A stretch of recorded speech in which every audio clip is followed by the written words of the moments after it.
Tugende ku Under Rose Media Region nkwaniza olunaku lwalira nenkwebaza emirimu gyonna gy'otuusako engalo omukwana tanaba kusubscribinga tutambulire wamu ate ye yasubscribinze nkweyanziza nnyo omukwano weebale nnyo weebale ddala mu kiseera kino nkuleetedde eggulire lya Faith nenkuleetera n'ebyabadde mu kuziika omugenzi Stewart Mutebi Kiwanuka awamu n'omukyala Omusawo eyazadde omwana n'amusuula mu kabuyonjo.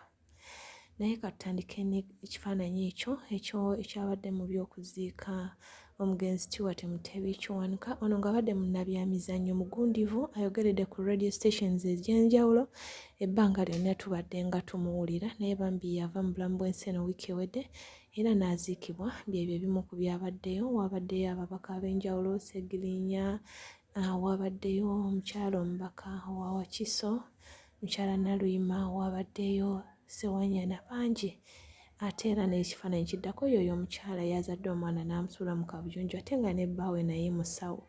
Kibi nnyo abatuuze bagenze okuleeta poliisi okukebera mutoyi nga ddala baasaala omwana ow'obulenzi ne bamukasuka mutoyi mbwentawe lwakuba yali yeezinzeemu ekirira ate ng'ewaabwe muzizo. Eggulire liddako lya mwana muwala Faith atamumanyi yoyo omuwala yavaayo ne yeewaana nga bwe yeemunyeemunye oba bwe yeegadanze ne MC Cats n'abiteeka ku mpewo ekintu kyatusannyalaza ffenna ababirabako naye mu kiseera kino ali mu mbeera mbi ddala nga kigambibwa yafuna ekirwadde ekikambwe HIV awamu n'okuyingirira ebiddagaladagala olw'ebyo byamutuusibwako ne Cats. Naye omwami Lumbuye bino tebyamusanyusiza ng'alaba abantu bateekayo vidiyo eza before and after engeri gy'ali afaananamu ne kati bw'afaanana n'atulabula nti tubyesonyiire ddala kubanga ekirya atabaala kyekirya n'asigadde waka.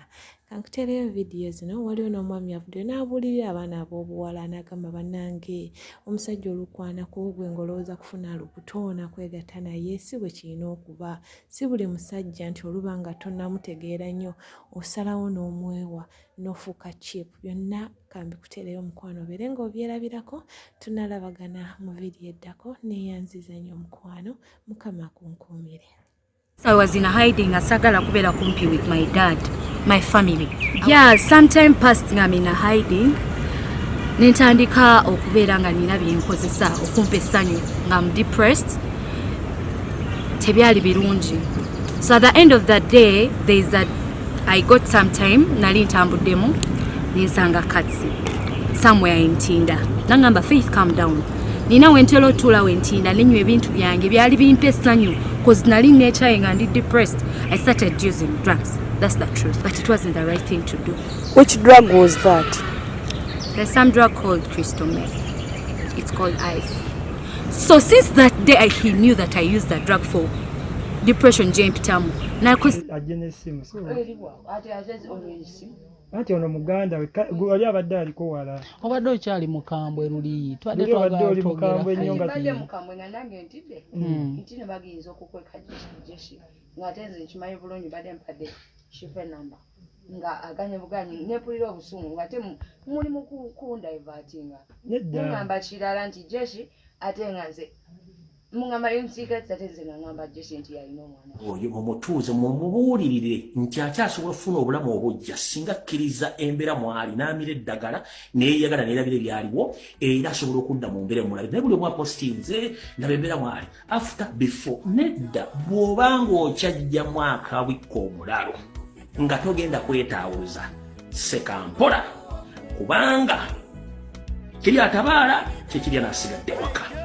Oba okuze ng'oli muwala oba kati ng'oli mukyala mukulu ng'otuusizza okufumbirwa w'ofunanga omusajja yenna najja gy'oli n'akugamba nti akwagala nga waakamumanyira akaseera akatono ennyo nkwegayiridde tolina kusooka kulowooza kwegatta n'oyo omusajja tolina kubeera chipu tolina kusooka kulowooza kufuna lubuto